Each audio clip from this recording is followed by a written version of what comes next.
కోర్కెలెల్లను పోదోలి కర్మనిష్ట గురుతు లేకుండ దేహంబు గురుని పాదరక్షగా చేసి పరమో సరక్షణమున కల్పనాతీత యోగాత్మ కేవలాత్మ. కోర్కెలెల్లను పోదోలి కర్మనిష్ట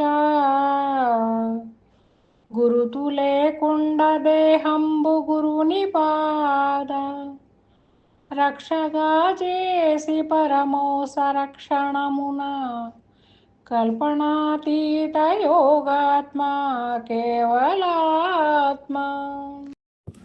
జై నిజ గురుభ్యో నమః. శ్రీ గురు బలరామ పండితుల వారిచే విరచితమైన కేవలాత్మ శతకమునందు 64వ పద్యం. మానవుడు ఈ గుర్తులు అయినటువంటి కోరికలతో అలజడితో కల మేల్కొనలేని విధానంలో ఉన్నాడు.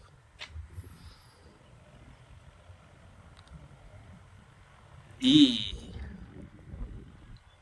శివరామ దీక్షిత సాంప్రదాయంలో మనం ఆచరించవలసినటువంటి, మనం ఉండవలసినటువంటి విధానాన్ని ఇక్కడ రూఢీ చేస్తున్నారు గురుదేవులు.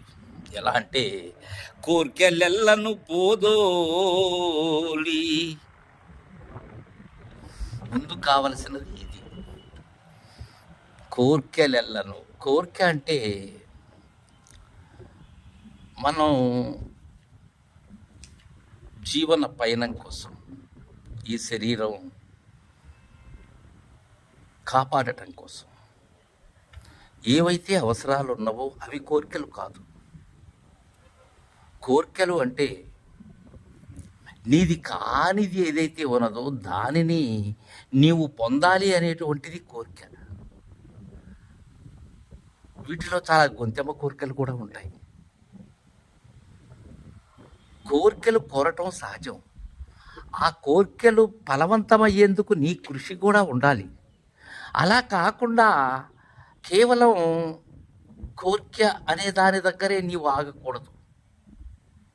కలలు కనాలి బాహ్యమైనటువంటి నీ జీవన విధానంలో. అయితే ఆ కలలు ఫలప్రదమయ్యేందుకై నీ ప్రయత్నం కూడా ఉండాలి. గురుని సన్నిధి చేరాలి అనేటువంటి కోరిక ఉండాలి, అది బలీయంగా ఉండాలి. అయితే గురు సన్నిధి చేరిన పిమ్మట నీవు ఎలా ఉండాలి అనేది కూడా నీ మదిలో నిరంతరం మెలుగుతూ ఉండాలి. ఏదో నేను గురువు దగ్గర చేరాను, నేను శిష్యుణ్ణి అనేటువంటి భావన కాదు ఇక్కడ.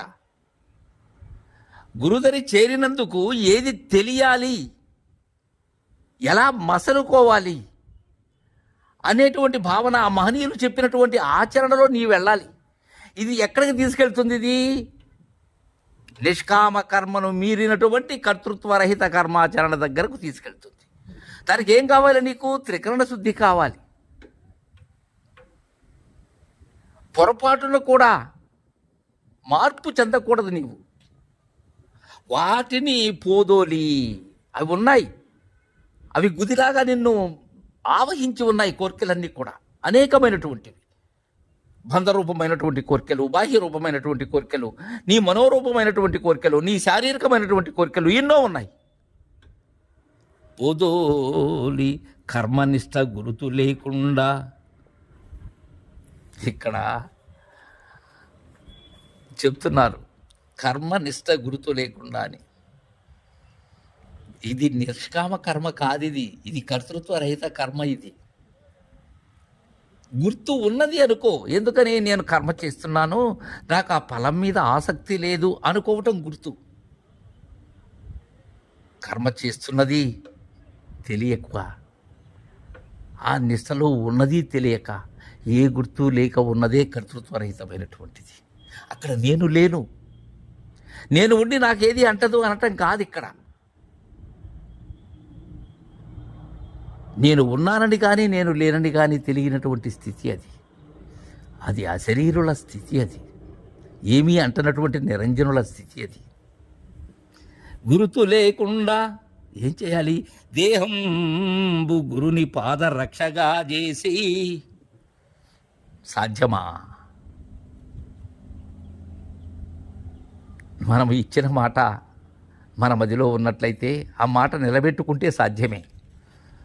మనం గురువుకు ఏమి అర్పించాం? తనువు, మనస్సు, ధనము అర్పించాం. మాటగా అర్పిస్తే ఇది సాధ్యం కాదు. యథార్థముగా అర్పించినటువంటి మహనీయులైనటువంటి వారలు ఎవరైతే ఉన్నారో వారికి సాధ్యం. అప్పుడు తీరదు. గురుని పాదరక్షగా చేసిన తీరదా రుణం. దేహాన్ని సమస్తం వలిచి చెప్పులుగా చేసి ఇచ్చిన తీరదు గురుని రుణం.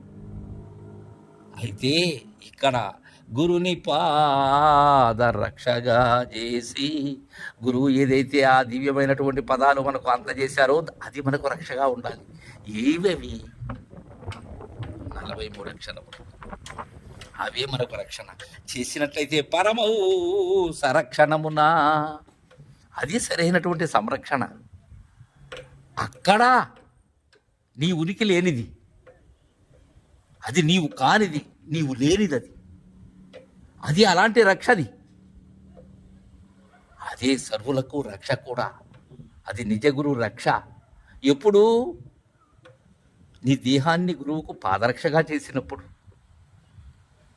నీలో అహం వెతికినా కానరానప్పుడు, ఏ స్థితిలోనూ ఏ పరిస్థితిలోనూ నీవు లేనప్పుడు, కల్పనాతీత యోగాత్మ కేవలాత్మ. జై గురు.